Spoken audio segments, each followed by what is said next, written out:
Barchaga assalomu alaykum azizlar. Bu Cobalt'imizda bo'layotgan muammo rul to'g'ri turibdi, mana balon. Rul yo'q, hozir yechib olganmiz. Kamerasi teskari ko'rsatyapti. Biz ham ulan cheles bisem orqali ulangan, rul burilganda mon palasasi buriladi. Shleft orqasida anaqasi bor, qo'shimcha shlefi bor, rulovoydiki. Shu noto'g'ri tushib qolgan hisobiga qiysha ko'rsatyapti. Hozir buni qanaqa to'g'rilashlikda videoda oxirigacha ko'rsanglar, o'rgatib o'tamiz. Manfaatli bo'ladi bu.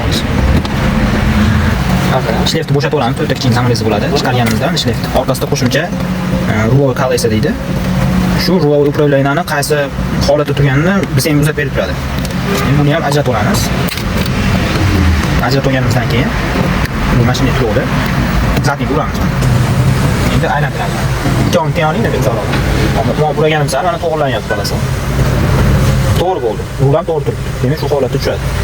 Bu videoda usta tarzlariga jo'natib qo'yamiz. Bu upravlashi Spark avtokorobkalarda Malibu bizga bor jamiki mashinada uje ishlab chiqarilgan. Rulovoyda elektronik bo'lgan mashinalarda ham bo'ladi. Yaqinda ham Jetta avtomobilini shu holatda keluvdi. O'zidan to'g'rilab berdik.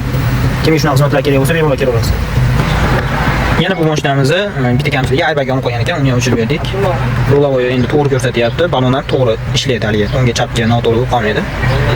Bemalol yursa bo'laveradi. Shunaqa foydali videolarni o'tkazib yubormaslik uchun bizga obuna bo'lib qo'ying. Kuzatib boring.